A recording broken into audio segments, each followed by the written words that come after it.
Welcome back.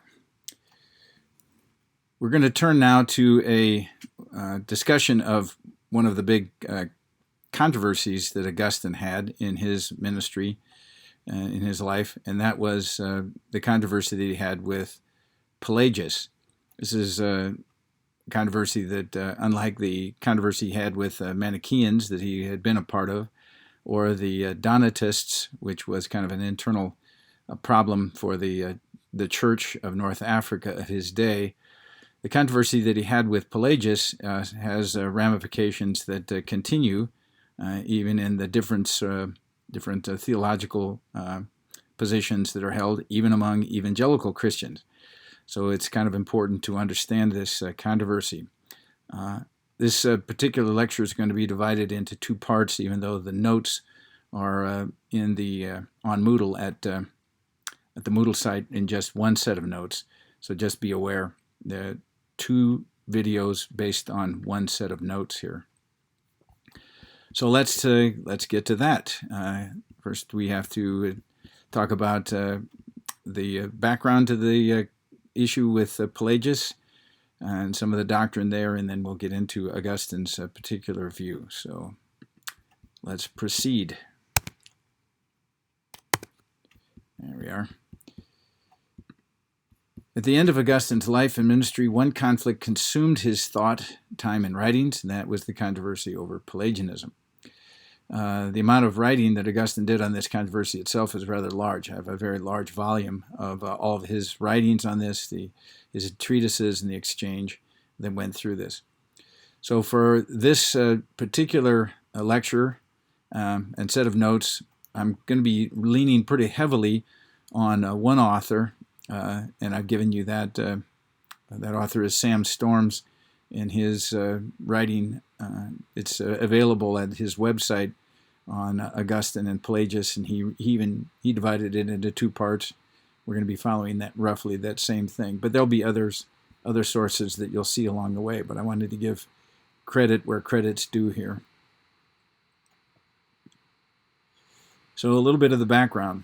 We don't know very much about Pelagius himself. We know that he was a British monk who came to Rome about the end of the 4th century, that is the end of the 300s. And this was the same time we've already seen when the barbarians, the Goths, were pressing hard against Rome. So he fled to North Africa, and it was because of the fact that he was in the vicinity of where Augustine was as the Bishop of Hippo, that they came into some conflict. Actually, Augustine had more interaction with a disciple of Pelagius than he did with Pelagius himself. We know that later on Pelagius went to Palestine, and Pelagius himself pretty much disappeared from history. But again, through his disciples and what he taught, his influence lingered on. He was a prolific author and preferred written treatises and rebuttals rather than open confrontation, so he didn't do much one-on-one debating. His writings give evidence of the fact that he was pretty well educated, and he wrote pretty clearly, which is good, so that we understand exactly what he thought. And they centered primarily on ethics and religious piety. As the note there to the side says, Pelagius was pretty much a legalistic individual, very moralistic, but ironically, and usually these two things don't go together, he was also optimistic about human nature. So while he was pretty much a legalist and said that there were certain moral principles that had to be upheld, he thought people could. And so the hallmark of Pelagian literature was the insistence that all believers were morally obligated to the high ethical ideals, not just the clergy. And I think we probably would agree with him on that. It's important to keep in mind a foundational assumption of all of his thinking.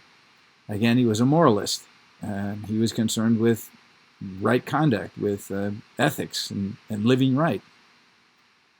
And he was especially hostile to what he perceived to be the tendency of grace, or teaching grace, in a way that gave a license for sin. That is, he saw any reliance on grace would make men less apt to strive for holiness. Well, if I can rely on grace. One wonders if he read where Paul says in Romans, why don't we just sin that grace might abound? I mean, Paul's dealing with this same sort of thinking in the book of Romans, which is, of course, completely wrong thinking. We wouldn't think that. In fact, we believe that with the understanding of grace, we actually feel more obligated to live a holy life, to live as God has called us to live, because we have grace. But nevertheless, he saw grace as an impediment, as a sort of way of people saying, well, if I've got grace, why strive? Pelagius wrote this: whenever I am called upon to speak upon moral training in the course of holy living, I'm accustomed first to display the power and quality of our human nature. See, there's where the optimism comes in. And to show that it is able to accomplish what it is able to accomplish. And then from this to incite the mind of the hearer to some forms of virtue, lest it profit nothing to summon those things which it would have thought to be impossible for it. In other words, so he was saying, rather than tell people what they can't do, tell people what they can do. Encourage them. And the reason, by the way, a side note makes the point there. We noted how Pelagius went from his monastery in Britain to Rome. When he got to Rome, like a lot of people who were getting to Rome at this time, we'll see this even as late as Luther's day, he saw a lot of corruption and sin. And he attributed that to this doctrine that said that man was totally depraved, he can't achieve righteousness, and so he had to rely upon grace alone. Again, he saw that was a sort of a crutch. And he knew that Augustine was the one that was teaching God's grace very forthrightly. And so that doctrine, he thought, led man to give up and trust for grace for salvation, again, rather than striving for holiness, which he believed they had the capacity to do. On this particular controversy, much later liberal historian Adolf Harnack wrote this: there has never been perhaps another crisis of equal importance in church history in which the opponents have expressed the principles at issue so clearly and abstractly. And he says abstractly there, he actually means concretely. Kind of a strange way of putting it, but nevertheless so clearly in a way that everybody can see clearly.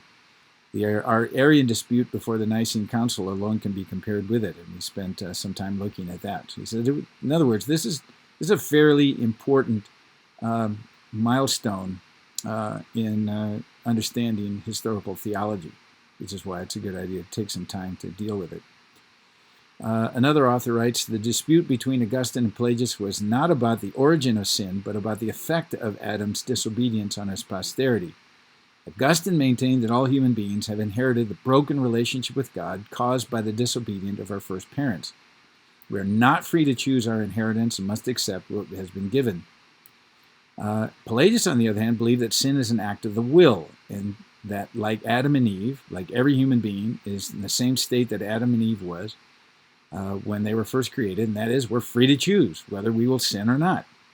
Pelagius admitted that in practice everybody does choose to sin, and so his position was that human beings are sinners, but there's an important difference in the principle that shows up and shows just how incompatible the two views were. In other words, Pelagians and Augustinians do believe that everyone's a sinner. Augustinians believe that because we believe in original sin and we've inherited that from Adam. Pelagius says, no, everybody sins themselves, and so that's why everybody's a sinner. So back to Pelagius' doctrine, the creation of man. Pelagius believed that the soul of man by creation is neither holy nor sinful. Adam was not created holy. He was not constitutionally inclined to either good or evil. Because he was a creature, Adam's body was mortal. That is to say, it was Adam's destiny to die physically, whether he sinned or not. Physical death, therefore, is not a penalty for sin passed on to Adam's prosperity. That does seem to be what Paul's teaching in Romans chapter 5, but nevertheless, Pelagius said, nope, that's not the case. Original sin and the fall, Pelagius taught that Adam's fall was occasioned by an exercise of free will. And don't forget that he's going to say that everybody starts in the same position that Adam was at the beginning. There's nothing in Adam's nature, says Pelagius, either good or bad, good or ill, that inclined him in the decision that he made. Furthermore, Adam's sin in no way affected his posterity, except insofar as it set a bad example for them. Referring to Paul's statement in Romans 5:12, Augustine said this: "It is said that we sinned in Adam, not because sin is innate, but because it comes from imitation." So he sees Paul as simply saying in Romans 5:10, "For all have sinned in Adam," that, well, it's just because Adam gave us a bad example. See, that's what the problem is. Consequently, continuing with Pelagius' doctrine, all men come into being in the exact condition that Adam was before the fall. He believed that each soul is created immediately by God, and thus cannot come into the world contaminated or corrupted by the sin of Adam. The doctrine of transmuted sin, traduc peccati, or original sin, peccatum originis, says Pelagius, is blasphemous. They are insane, this is quoting him, they are insane who teach that the sin of Adam comes upon us by propagation, that is, by inheritance from our parents. Thus, according to Pelagius, an infant is not born in sin, nor does it possess any innate moral characteristics, such as are obtained only by the exercise of the will and the habits that develop from that. Again, quoting Pelagius, "Nothing good and nothing evil, on account of which we are deemed either laudable or blamable, is born with us, but is done by us. For we are born not fully developed, but with the capacity for either conduct. We are formed naturally with neither virtue nor vice, and previous to the action of our own will, the only thing in man is that which God has formed in him." And we don't have that from Pelagius' writings. We have that from Augustine quoting Pelagius' writings. But that's, again, what his doctrine is. The freedom of the will. This is, again, a very key doctrine for Pelagianism.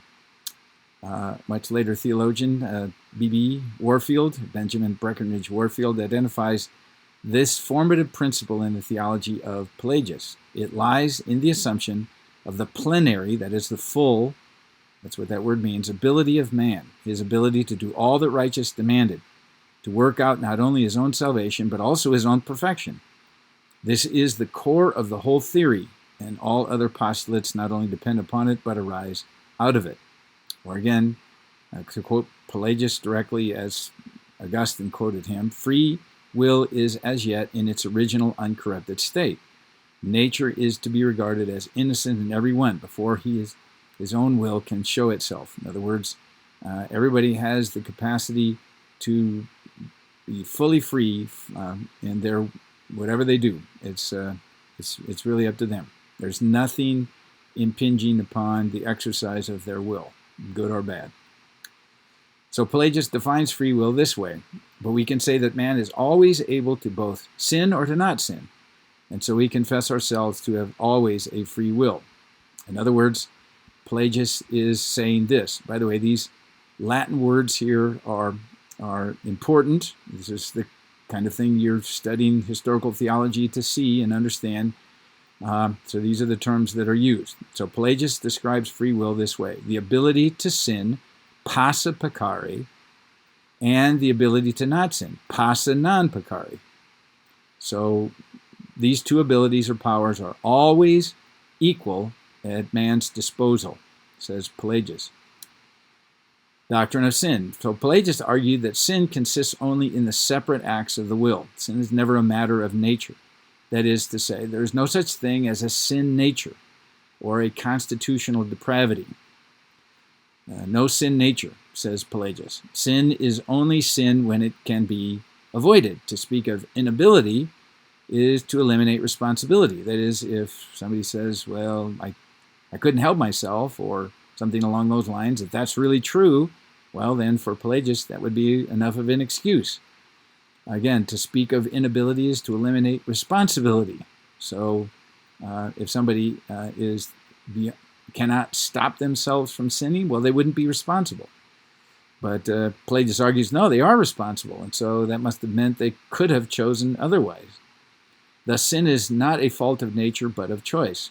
Again, from Pelagius, why then is sin universally present in the human race? Pelagius' only explanation is imitation in the long practice of sinning and the long habits of vices. In other words, Adam chose of his own free will to sin, and that left a bad example for his sons, and his sons led a bad example for their sons, and so it goes all through eternity, not eternity, through time, until you get to your decisions, and you had a bad example, we had a bad example, but there's nothing like a sin nature again.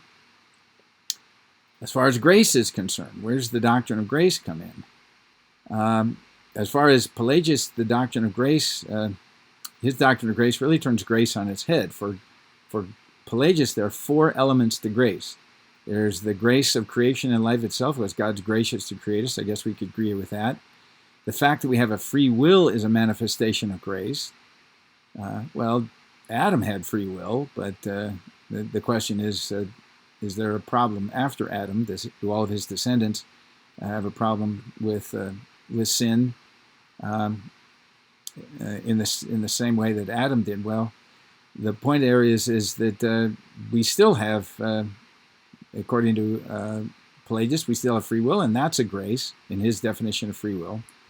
I got to keep moving here. Grace is also manifest in the revelation of God and the law. That is, it's very gracious that God gave us these instructions, the doctrines, commands, and prohibitions, everything that he gives us in Scripture about rewards and punishments, and the coming of Christ to teach us, set a godly example. See, the problem was Adam gave us a bad example, so God gives us the grace of giving us a good example in Christ. Again, just to quote Adolf Harnack, he argues that it was assuredly the chief intention of Pelagius to deprive Christians of their indolent reliance upon grace. In other words, you can't just say, well, God will be gracious. If I stumble or I sin or I fall short, well, God will be gracious. And it was Pelagius again that said, we got to stop people thinking about grace because it just makes them lackadaisical in their striving against immorality.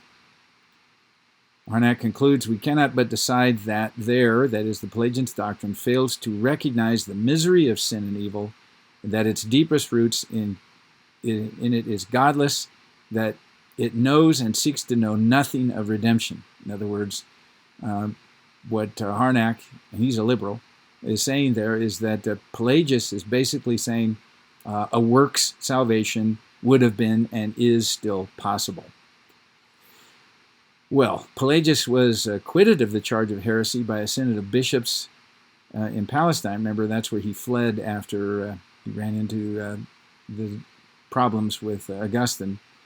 But later he was condemned as a heretic by the Bishop of Rome in 417 and 18, and principally by the Council of Ephesus in 431. Well, we're going to stop there, and we'll create another video to continue on with this particular lecture, just so that these don't get too long. So we'll see you back in the next lecture.